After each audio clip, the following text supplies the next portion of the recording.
Have you ever wondered what unholy union might spawn if the visceral gothic horror of Bloodborne intertwined with the intricate pixelated world and punishing platforming of Blasphemous?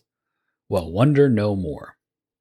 Today we are plunging into the gloomy depths of the Last Faith.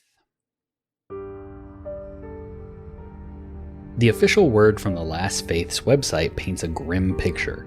The wicked and the blessed will be judged the same.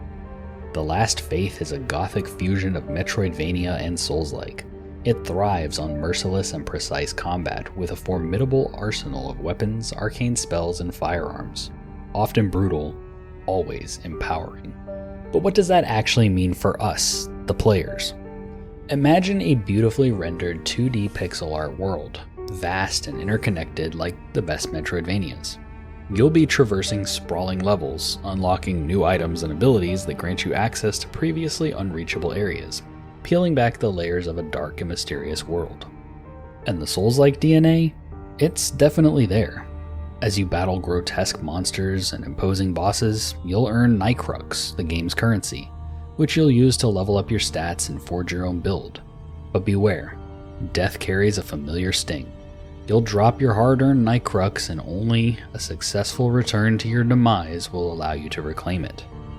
Fail, and it's lost to the shadows forever. Also, the Last Faith employs the classic checkpoint system. Resting at a glyph will replenish your health and item uses.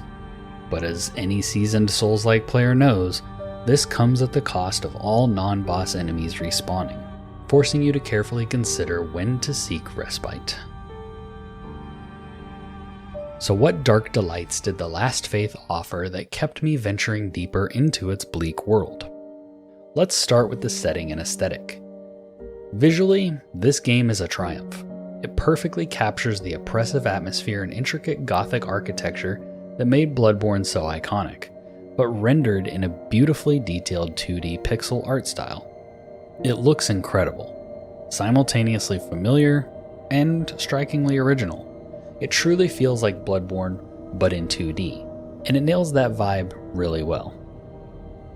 The combat is also another big draw. The Last Faith offers a satisfyingly brutal and versatile combat system. You're not limited to just swinging a melee weapon. You have access to a diverse arsenal including ranged weapons like pistols and rifles, potent arcane spells, and a variety of consumable items that can turn the tide of battle. This blend keeps combat encounters engaging and allows for a good degree of experimentation with different playstyles. The level design is also a standout. The interconnected map is really well done. There's a great sense of discovery as you navigate its winding paths, and finding shortcuts that loop back to previously visited areas always feels incredibly rewarding, cutting down on frustrating backtracking. The boss fights in The Last Faith are exactly what you'd expect. Tough, but ultimately fair. They present significant challenges that require learning their attack patterns and exploiting their weaknesses. Victory against these imposing foes feels earned. Finally, a small but noteworthy detail: the hub music. The melancholic and haunting tune that plays in the central hub area perfectly encapsulates the game's tone and creates a sense of somber reflection between your perilous expeditions.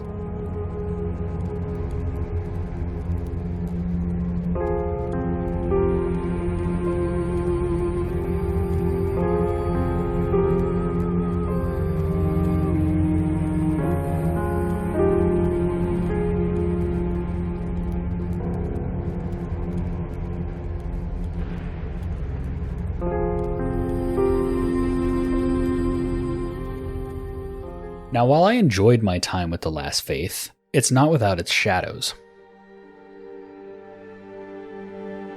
While it didn't particularly bother me, I can see how some players might find the game a bit derivative of its obvious inspirations. It wears its influences on its sleeve, and while it does a good job of recapturing their magic, it doesn't always forge entirely new ground.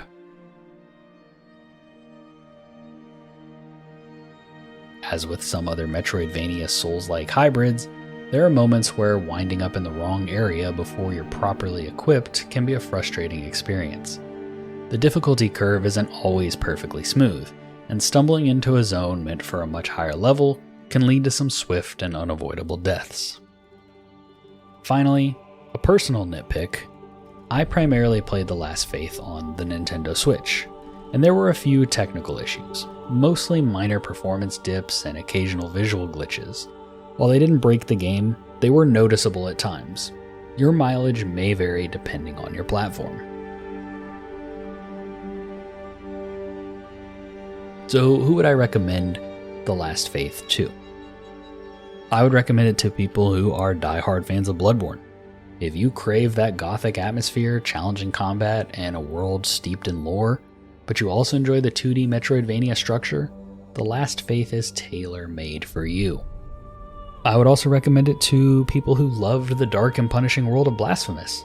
The intricate level design, brutal combat, and religious undertones, albeit with a different flavor, will feel right at home for any fans of Blasphemous. And lastly, I would recommend it to people who enjoy Metroidvanias. If you love uncovering secrets, backtracking with new abilities, and charting a large, interconnected map, The Last Faith delivers a satisfying Metroidvania experience with a dark twist. So while it doesn't shy away from its inspirations, and perhaps doesn't always forge entirely new paths, it does an excellent job of recapturing the essence of what made Bloodborne and Blasphemous so great, while adding its own unique flavor and twists to the formula. If you're looking for a dark, challenging, and beautifully realized 2D Metroidvania with a strong Souls-like backbone, The Last Faith is definitely worth venturing into. So what are your thoughts on The Last Faith? Have you braved its grim world? Do you agree with my assessment of its inspirations? Let me know in the comments below. If you enjoy this video and want to check out my thoughts on some other Souls-like games, check out the other videos on the channel. That is all for this video. Thank you so much for watching, and I will catch you on the next one.